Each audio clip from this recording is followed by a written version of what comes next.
Hi, hi everybody.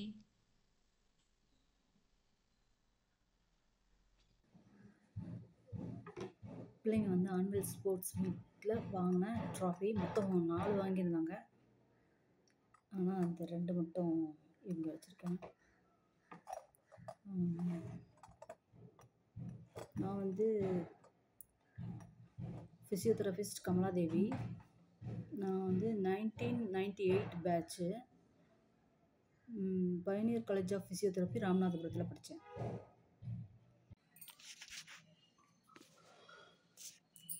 நான் Usha stitch magic machine வந்து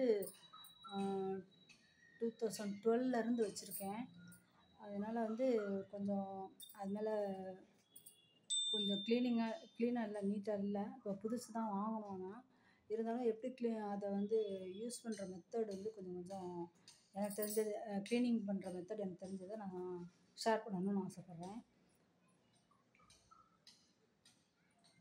first வந்து மேலே வந்து டாப் போர்ஷனை வந்து பல்ப் இருக்கிற இடத்துல வந்து அதோட கவரை வந்து கழட்டிட்டு அதை வந்து அதில் இருக்க ஸ்க்ரூ கழட்டுறது வந்து அதிலே இருக்கும், அதில் கிட்டோடையே இருக்கும். உஷா ஸ்டிச் மேஜிக் மிஷின் கொடுக்கும்போதே கொடுப்பாங்க. அதை வச்சு நான் எப்போயுமே ஓப்பன் பண்ணிடுவேன். அதை ஓப்பன் பண்ணிவிட்டு அதில் வந்து அதில் என்னென்னா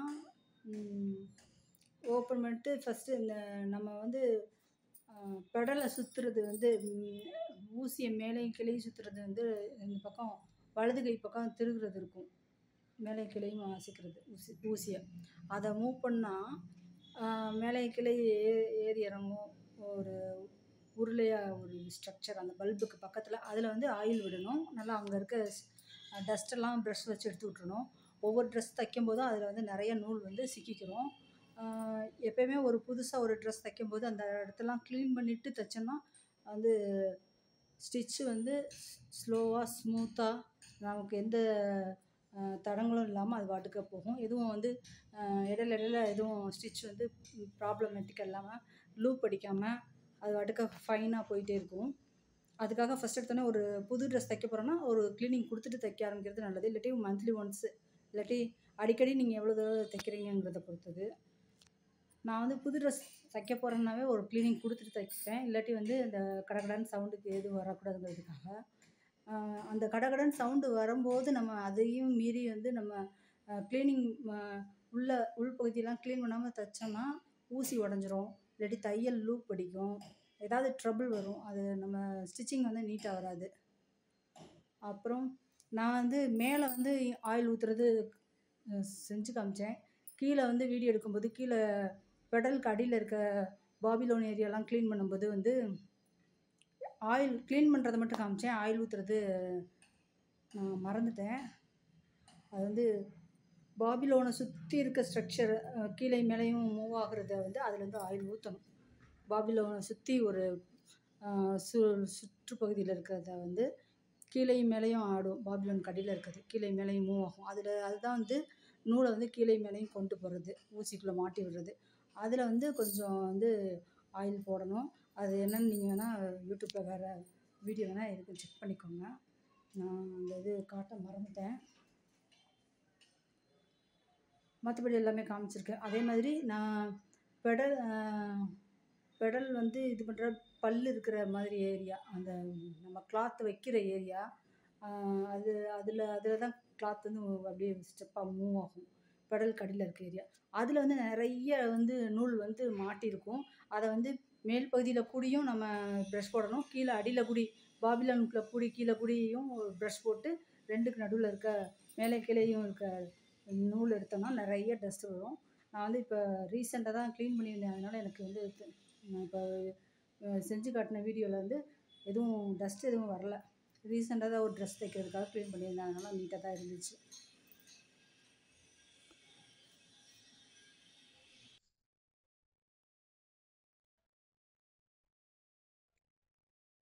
பெடல் டென்ஷன் கூட்டுறது குறைக்கிறது அந்த இதுக்கு அந்த திருகிறதுக்கு அடியில் வந்து ஒரு ஸ்க்ரூ இருக்குது, அதை மூடியை கழட்டிட்டு அதுக்கப்புறம் அந்த ஸ்க்ரூவை ஓப்பன் பண்ணணும்.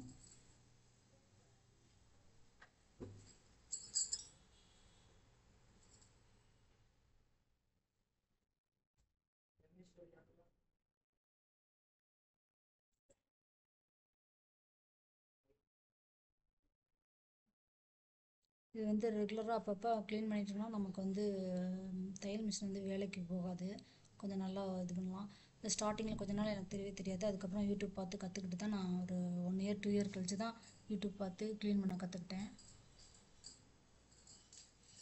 நான் க்ளீன் பண்ண ஆரம்பித்ததுக்கப்புறம் எனக்கு வந்து எதுவும் ப்ராப்ளம் வரல. அதுக்கு முன்னாடி வந்து ஊசியில் வந்து நூல் கோர்க்கிறது வந்து ஸ்டக் ஆயிடுச்சு. அதாவே வந்து ஆட்டோமேட்டிக்காக நூலை வந்து கோர்த்து கொடுக்கும். அந்த இது ஃபங்க்ஷன் வந்து எனக்கு டிஃபெக்ட் ஆயிடுச்சு.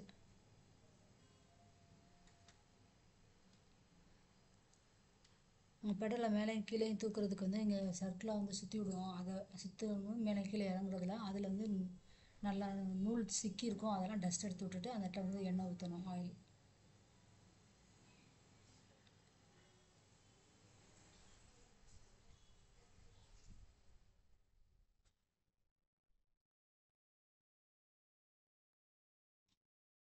டூ 2012 தான் வாங்கியிருந்தோம். அப்போ இருந்து இடையில வந்து ஒரு ஃபஸ்ட்டு 2 இயர்ஸ் தான் எனக்கு வந்து ஸ்டக் ஆகிட்டே இருந்துச்சு. எனக்கு யூஸ் பண்ண தெரியல. அப்புறமா வந்து கற்றுக்கிட்டேன், யூடியூப் பார்த்து கற்றுக்கிட்டேன் எப்படி க்ளீன் பண்ணுறதுன்னு. அப்புறம் ஒவ்வொரு ட்ரெஸ் தைக்கும்போதும் ஒரு தடவை க்ளீன் பண்ணிகிட்டே தைக்கிறது, அது கொஞ்சம் ஸ்மூத்தாக ஸ்டிச்சிங் கிடைக்கும்.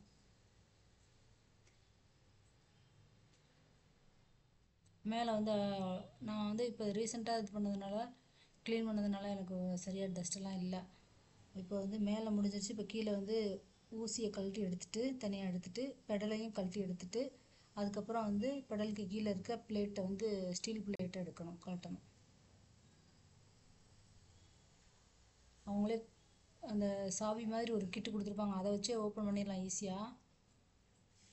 இல்லாட்டி ஸ்க்ரூ ட்ரைவர் இருந்துச்சுன்னா அதை வச்சு யூஸ் பண்ணலாம். எனக்கு இதுவே நல்லா ஓப்பன் பண்ணுறதுக்கு வசதியாக இருக்கும்.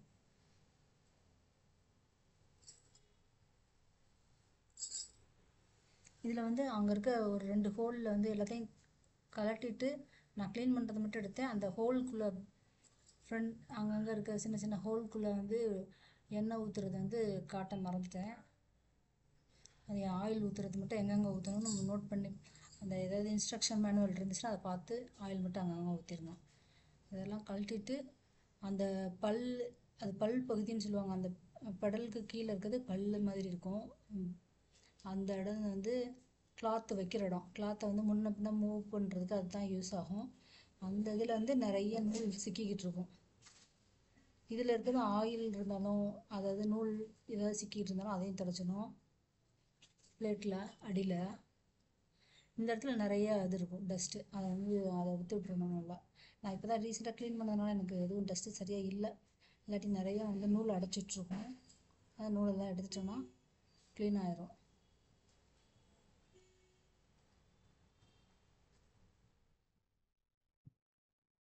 அதே மாதிரி அந்த பல்லுக்கு அடியில் கூடியும் நம்ம க்ளீன் பண்ணி விடணும். பாபிலோனில் இருக்கிறது எல்லாத்தையும் எடுத்துட்டு அந்த இடத்துல அடியில் கூடி க்ளீன் பண்ணி விடணும். இந்த பிளாக் கலரில் இருக்க 2 இதுவும் டைட்டாக பிடிச்சிட்ருக்கும் பாபிலோன் கேஸை. அதை வந்து எடுத்து விட்டுட்டு அந்த இடத்த எடுத்து விடணும். செமி சர்க்கிளாக இருக்குது 2குள்ளேயுமே வந்து சர்க்கிள், அந்த செமி சர்க்கிள் 2குள்ளேயுமே வந்து இது இருக்கும், நூல் இருக்கும். அதெல்லாம் எடுத்து விடணும். இந்த உள்ளேயும் மாட்டியிருக்கும். அந்த உள் பகுதியில் தான் அது கீழே மேலே மூவ் ஆகுறது. அதுலேயும் வந்து அந்த இடத்துல அந்த ப்ரெஷ் போகிற இடத்துல அந்த இடத்துல வந்து கொஞ்சம் ஆயிலெலாம் அப்ளை பண்ணணும். கீழே கூடியும் நூல் சிக்கியிருக்கும். அந்த பல்லில் அந்த இடத்துல நூல் சிக்கிட்டு இருந்தால் எடுத்து விட்டுறணும். அந்த இடத்துல வந்து ஆயில் அப்ளை பண்ணணும். அந்த ரவுண்டு ஸ்ட்ரக்சர் கீழே மேலே மூவ் ஆகிற இடத்துல சென்டர் நடுவில் ரவுண்டு ஸ்ட்ரக்சரில் வந்து ஆயில் கொஞ்சம் விடணும். அதே மாதிரி வந்து பாபிலோனில் வந்து நூல் வந்து அப்பப்போ லூப் அடிக்குதுன்னா அதோட த்ரெட்டு டென்ஷன் வந்து கரெக்டாக இருக்கான்னு செக் பண்ணுறதுக்கு நூல் பிடிச்சி தொங்க விட்டோன்னா நூல் வந்து கீழேயே இறங்கிட்டே போய் பாபிலோன் கீழே இறங்கிட்டே போகக்கூடாது. அதே மாதிரி அதோட த்ரெட் டென்ஷன் கரெக்டாக வந்து கூடயும் இருக்கக்கூடாது, குறையாகவும் இருக்கக்கூடாது, டைட்டாகவும் இருக்கக்கூடாது. அந்த இடத்துல இருக்க ஸ்க்ரூவை வந்து டைட் பண்ணி ரொம்ப லூஸாக இருந்துச்சுன்னா டைட் பண்ணோம்னா நூல் மூவ் ஆகாதபடி நின்றுக்குச்சுன்னா பாபிலோன் த்ரெட் டென்ஷன் கரெக்டாக இருக்குன்னு அர்த்தம். நமக்கு வந்து லூப் அடிக்காது.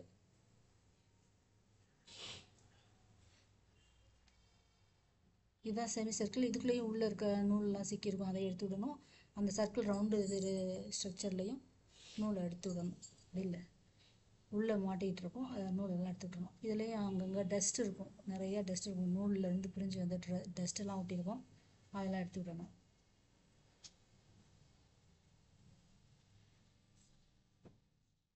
திருப்பி வந்து இனிமேல் அசம்பிள் பண்ணுறது தான். எல்லாத்தையும் ரீஅசம்பிள் பண்ணிட்டோம்னா வேலை முடிஞ்சிடும்.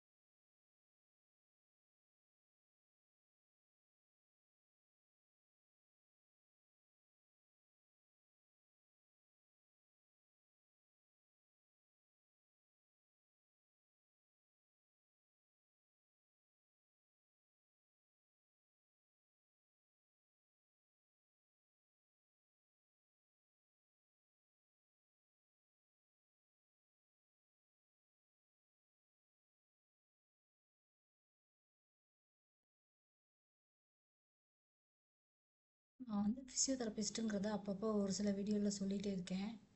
ஏன்னா நானே வந்து இன்ட்ரடியூஸ் பண்ணிக்கிறது. இப்போ ரீசெண்டாக தான் இதெல்லாம் சொல்கிறேன். இப்போலாம் முன்னாடிலாம் சொன்னதில்லை. 2017 இந்த சேனல் வச்சுருக்கேன். ஃபிசியோதெரபி ஃபார் ஃபிட்னஸ்ங்கிறது 2012 வச்சுருக்கேன். ஆனால் வந்து நான் இதுவரை வந்து எக்ஸ்போஸ் பண்ணதில்லை. இப்போ தான் ரீசெண்டாக 1 மந்த்தாக சொல்லிகிட்டு இருக்கேன். அதனால் வந்து நான் இப்போ ரீசெண்டாக எடிட் பண்ணுற எல்லா வீடியோலையும் நான் ஃபிசியோதெரபிஸ்ட்டு, நான் வந்து பயனர் காலேஜ் ஆஃப் ஃபிசியோதெரபி ராமநாதபுரத்தில் படித்தேன் அப்படிங்கிற டீட்டெயிலாக சொல்லிகிட்டு இருக்கேன். ஸ்டிச்சிங் எல்லாமே வந்து நான் 2012க்கு அப்புறம் எங்கள் ஹஸ்பண்ட் வந்து சாம்சங் லேப்டாப் வாங்கி கொடுத்தாரு, 49,000. அது வந்து கொஞ்சம் நல்ல குவாலிட்டியான லேப்டாப்பாக இருந்துச்சு. அதனால் கொஞ்சம் ஸ்க்ரீன்லாம் பெரிய சைஸாக 15 இன்ச்சாக இருந்ததுனால கொஞ்சம் டீட்டெயிலாக நான் நிறைய யூடியூப் சேனல் பார்த்து கற்றுக்கிட்டு நிறையா ஸ்டிச்சிங்லாம் கற்றுக்கிட்டு ஸ்கூலில் பேசிக்காக ஸ்டிச்சிங் சொல்லி கொடுத்துருந்தாங்க. அதை வந்து ஸ்கூல் லைஃப் போக அது எக்ஸ்ட்ரா வந்து நான் யூடியூப் பார்த்து கற்றுக்கிட்டு அதுக்கப்புறம் தையல் மிஷின் வந்து 2012 வாங்கிட்டேன்.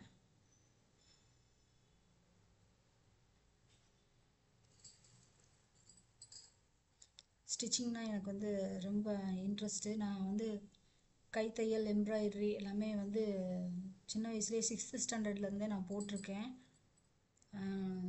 தவால் பை மாதிரி தைச்சு அது அந்த பை ஃபுல்லாக வந்து ஒரு தாமரைப்பூ வந்து எங்கள் ஸ்கூலோட சிம்பிள் வந்து தாமரைப்பூ தான். நான் தாமரைப்பூ வந்து அந்த தவால் பை ஃபுல்லாக பெரிய தாமரையாக வந்து ஒரு ஜான் 2 ஜான் இருக்கும் ஃபுல்லாக வித்து நீள அகலம். அது அந்த அளவுக்கு பெரிய பை. அந்த பை நிறைய பெரிய தாமரைப்பூ வரைஞ்சிருந்தேன்.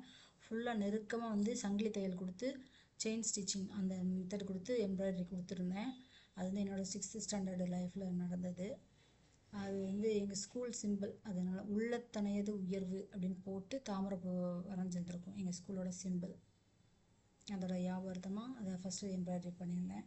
அப்புறம் உஷா ஸ்டிச் மேஜிக் வாங்கின புதுசு நிறைய வந்து எம்ப்ராய்டரி பண்ணிக்கிட்டு இருந்தேன் ட்ரெஸ்ஸஸில் ஸ்ருதிக்கு.